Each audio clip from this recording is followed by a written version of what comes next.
Sí, muchas gracias, señor presidente, a los ministros y a los colegas y a los colombianos mis saludos. A ver, yo voy a empezar un poco por fuera del tema, pero es que no puedo, doctor Gabriel Vallejo, ministro de Ambiente, dejar pasar una cosa que pasó en estos días y que no solo pasó y pasó muy mal, sino que además se maltrató como si fuera poco. Yo estaba un día viendo televisión cuando usted apareció allí hablando del Parque del Chiribiquete y explicando qué pasaba allá. Usted dijo esto: no hay vida humana, salvo los indígenas que se considera que todavía están allí, que nunca han salido de allí, pero allá no hay vida humana, allá no hay vida humana. Yo casi me desmayo realmente cuando vi eso en la televisión. O sea, me recuerdo los tiempos de la colonia en que hubo debates profundos a ver si los indígenas sí tenían alma o no tenían alma. Bueno, eso realmente me impresionó. Pero más me ha impresionado es que después nunca vi que usted hiciera una rectificación a fondo sobre eso y le pidiera excusas a los indígenas y a los colombianos. Eso en otro país del mundo hubiera sido una conmoción. Y no hago este reclamo por molestar, a mí me toca hacer cosas que otros no hacen, lo hago es porque creo que esto es muy grave realmente. O sea, este es un país donde a los niños los matan por niños, donde a las mujeres las matan por mujeres, a los LGBTI los matan por ser de esa condición, a los negros ni se diga, todo tipo de maltratos, y a los indígenas, imagínense, ahí acaban de condenar a los principales líderes indígenas a 18 años de cárcel porque hizo una protesta social. 18 años de cárcel, criminalizando la protesta social a un indígena. Son cosas que pasan en Colombia. Entonces, si usted no hubiera pedido realmente excusas ante el país, me parece absolutamente inaceptable, señor ministro, porque el error ya es bien grave. Pero bueno, se trata además de que esas cosas sirvan de pedagogía, porque es que estos problemas del racismo, del sexismo, del machismo, son una especie de ideas, son asuntos culturales de raíces muy profundas, y por eso se dicen ese tipo de cosas, y si se trata de corregir, corrijamos de verdad. Yo creo que no se sabe qué estuvo peor, si la propia frase o la manera como usted salió de ese lío. Ya entrando al tema, ya se dijo aquí, en este momento dice el gobierno hay 130 municipios de Colombia en racionamiento de agua y están en capilla otros 312, con lo que se completarían en los próximos días 442, eso es casi un tercio del país. Ahora estamos hablando de concentraciones urbanas tan grandes como Cali, Ibagué, Santa Marta y no sé cuántas más, o sea, un número inmenso de colombianos, y repito, esto puede agravarse, como usted bien lo señaló, senador Milton Gaviria, y además, Milton Rodríguez, y además nos dicen que se va a alargar el problema porque el verano sigue.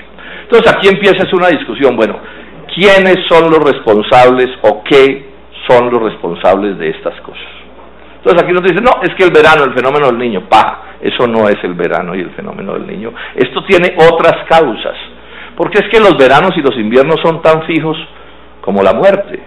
O sea, ahí la única duda es qué tan fuerte van a ser y cuándo van a llegar, pero que llegan, son inexorables. Del Niño hablan los incas, por eso se llama el Niño, porque los incas decían que era un fenómeno que se ocurría en las Navidades.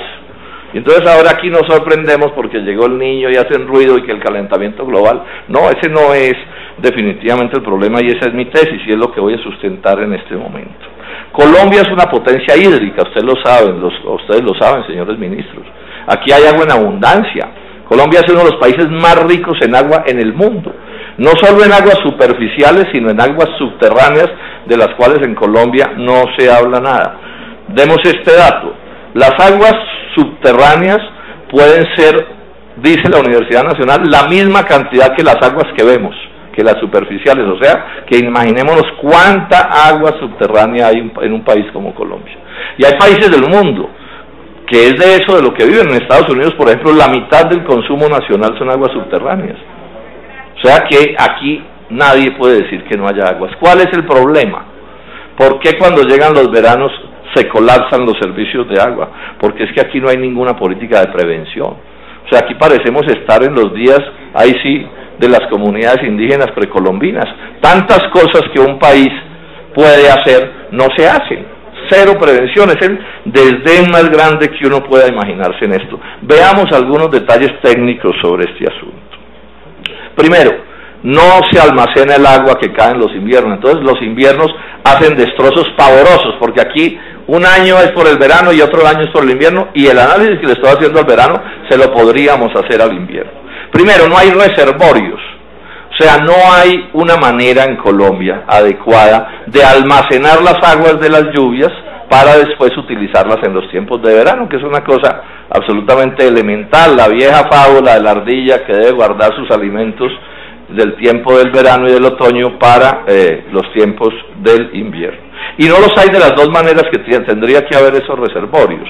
Primero, se ha deforestado de manera atroz el territorio nacional. Entonces, el simple papel de la naturaleza, que mediante la cubierta arbórea y vegetal en general almacena las aguas como esponjas, no funciona. Entonces aquí cae un aguacero y el agua baja como una bala y destroza todo allá abajo, cuando si hubiera un cuidado adecuado de la vegetación, esas aguas se quedarían almacenadas en los bosques, en las cordilleras y en todas partes. O sea, esa es un agua que no se almacena y que nos podría servir en el verano. Pero además tampoco se construyen las presas que se podrían construir. Y esto en un país de montañas como Colombia, en la zona andina, que lo único que tiene son cañadas, cordilleras, maneras de hacer cosas, es un crimen que no se haya construido el número suficiente de represas que hay que construir, unas más grandes y otras más pequeñas, para tener el agua suficiente. Eso ya está inventado. Incluso aquí en Bogotá, los bogotanos tomamos agua de la vertiente del Orinoco, pues para mostrar cosas que se pueden hacer. Chingaza es un poco eso. Aguas que en condiciones naturales tendrían que caer al Orinoco terminan en el Magdalena, porque hubo un trabajo de los seres humanos para que eso sucediera. Tampoco hay agua porque no se explotan las aguas subterráneas, ya di el dato. Se deberían explotar las aguas subterráneas con los cuidados que sea del caso, etcétera, etcétera, porque claro, esas cosas tienen sus cuidados ambientales, pero eso ya está inventado. O sea, es inadmisible, lo dije en otro debate, que en La Guajira padecen lo que padecen cuando debajo del territorio de La Guajira hay un inmenso acuífero. Ahora, que hace 100 o 200 años, en un país absolutamente premoderno, no hubiera los recursos económicos ni tecnológicos, pero estamos en el siglo XXI. Y este es un país, digamos, con un producto per cápita ridículo de $7,000 al año, pero ya da para estas cosas. ¿Por qué no se usan, por ejemplo, los recursos de las regalías para esta función? Y uno los ve como los dilapidan en todo tipo de locuras y cosas que en Colombia se hacen, y derroches, y cuestiones que realmente son de muchísimo menos importancia que darle agua a la gente. Es que la gente se muere donde no hay agua. Todo tipo de problemas de salud tienen que ver con que no haya agua. Y el otro asunto que es más imperdonable todavía es que habiendo aguas en ciertos sitios no se generan las conducciones necesarias para llevar esa agua de un sitio a otro. Canales que se podrían construir, que no estamos hablando de precios exorbitantes, tuberías, poner un tubo de aquí a donde está el agua más allá. Eso es inaceptable, que no suceda la negligencia que nos han gobernado. Lo dije la otra vez, esta es una de las razones por las cuales soy del polo, porque no puedo estar de acuerdo con partidos políticos que estas cosas no las atienden con seriedad. Y mientras tanto uno sí ve derroches y carros y vainas y alfombras de no sé cuánto y trancachelas, mientras estas cosas no se resuelven. Veamos 3 casos, yo voy a ser muy breve en esto. 3 casos que ilustran lo que estoy diciendo. La Guajira. Ya mencioné el problema de las aguas subterráneas que se podrían utilizar. Un país que tiene el Cerrejón ahí, para la mina del Cerrejón hay agua, pero no hay agua para los guayús, no hay agua para los guajiros, y se mueren los niños de La Guajira todos los días. Pero miren este dato, hay una represa que represó las aguas del río Ranchería, con miles de millones de metros cúbicos de agua. Allá está la represa, uno la ve desde abajo, y al lado hay 9 municipios, relativamente cerca, municipios que ya tienen sus respectivos acueductos pero que no tienen agua, y llevamos no sé cuántos años y no ha sido posible que se traiga esa agua de la represa que está ahí hasta los ríos. A mí me van a decir que eso desafía la potencia de Colombia, o sea que un país como Colombia no es capaz de resolver ese problema. No lo acepto la teoría, no la acepto. Y llevamos ya un montón de años hablando de esto mientras los guajiros se mueren de sed y de enfermedades que la medicina podría curar si simplemente se tendieran esos malditos tubos, démosles esa palabra. Otro caso, en este caso malditos. Otro caso, Santa Marta, una capital de departamento, una ciudad bien importante. Está localizada en las estribaciones de la Sierra Nevada de Santa Marta. ¿Qué es la Sierra Nevada de Santa Marta? Una de las más grandes fábricas de agua del mundo. ¿Y qué sucedió? Se secaron por maltratos de deforestación los afluentes que servían o que sirven al acueducto. Pero hay otros cerquitica, ahí están los datos, no voy a entrar en detalles. En Santa Marta todo el mundo sabe de qué río y de qué río se podría traer el agua. Y simplemente conectarse al acueducto, y están cerquita y no vale nada. Y no lo hacen. No lo hacen y no lo hacen. Y andan botando la plata en pozos que tampoco les funcionan y que están con aguas contaminadas. Y el señor ministro, lástima que no vino el ministro de Vivienda, porque un día me maltrató en público, porque yo dije que estaba construyendo sin agua un barrio grandísimo en Santa Marta, de las casas sin cuota inicial. Y lo construyó sin agua. Y ahí está racionada el agua en ese sitio, y les dan agua de pésima calidad. Probablemente por eso fue que no vino. Y ahora sigue el problema. Pero la cosa es más grave. ¿Sabe con qué cuento andan en Santa Marta? Y le voy a poner el ojo, mis queridos samarios, a esto. Que dice que están montando una APP para traer el agua del río Magdalena, senadora Nara, ¿no? Del Magdalena, a 100 kilómetros, bombeada, ministros, échenle ojo a eso. Bombeada, cuando usted tiene agua por gravedad en la Sierra Nevada, hay que hacer una conducción relativamente pequeña. Pongámosle el ojo a eso. ¿De quién será el negocito? ¿Cuánto va a costar purificar el agua del río Magdalena, que es la gran cloaca nacional, en vez de cogerla de la sierra, que es agua pura? Miren ustedes cómo los problemas no se resuelven porque no se intenta. Y el otro caso, y lo dejé de último porque este sí que clama al cielo, Cali. Una ciudad del tamaño de Cali, es que eso es increíble. También tiene cerros a sus alrededores. Pero además tiene el río Cauca, que pasa por entre las calles de la ciudad. Y están sin agua. Cali. Tiene que haber estado muy mal gobernada una ciudad, pero demasiado mal gobernada, pésimamente gobernada. Todos son responsables, todos los que han gobernado esa ciudad, para que en Cali no haya agua. ¿Cali? Con el río Cauca al lado, tiene otros afluentes que se les han secado en este invierno. ¿Por qué se les secan?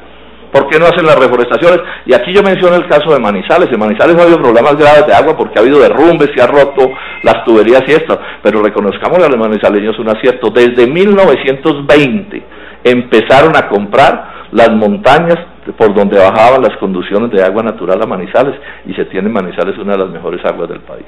Es un reconocimiento que hago aquí, no tengo un problema con hacerlo. Ha habido otros problemas, pero ¿y eso por qué no se ha hecho en ninguna otra parte? ¿Y por qué no se hace en Cali, no se hace en Santa Marta, no se hace en Ranchería? O sea, a mí no me vengan ningún gobierno a sacar pecho aquí cuando estas cosas están pasando, porque son, repito, absolutamente intolerables. Y además parte del problema se está volviendo insoluble. ¿Por qué? Porque ahora se les ocurrió que en Colombia el Estado no puede gastar un centavo si algún privado no se embolsilla un billete bien largo, bien grande, las famosas APPs. Alianzas público-privadas, que quieren decir en últimas que queda prohibido que el Estado colombiano gaste un centavo en cosas como acueductos si no le monta un negociote a algún particular. Y entonces, ¿cuál es el problema? Que la APP significa costos tan grandes en la construcción de los acueductos que se necesitan que las tarifas se vuelven impagables. Por eso no se ha construido lo del Ranchería. Yo lo expliqué en otro debate, y ya se los dijo un banquero, no se puede hacer con APP. Y lo de Santa Marta lo tienen programado hacerlo con APP. Yo pregunto en Santa Marta, agua de 100 kilómetros por bombeo, ministros, con APP, ¿a cómo va a valer la tarifa?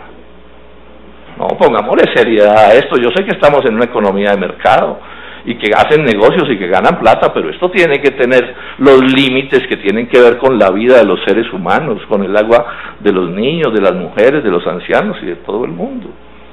Esa fórmula de las APP en acueductos es un acto de barbarie, de salvajismo, porque lo que significa es que la gente no puede pagar el agua, o peor aún, que tiene que dejar de comer en su miseria para poderse conseguir una ollita con agua. Entonces concluyo diciendo, estos no son desastres naturales colombianos, paja. ¿Qué va a tener de natural estos desastres? Nada. ¿Qué días que hace verano? ¿Qué hace invierno? Es que eso es la naturaleza, es lo que somos. Esa es la vida. No, estos son desastres sociales, políticos, económicos, que no tienen sino una explicación: los malos gobiernos, porque no se gobierna dándole la prioridad que se le debería dar a las cosas. Muchas gracias, señor presidente.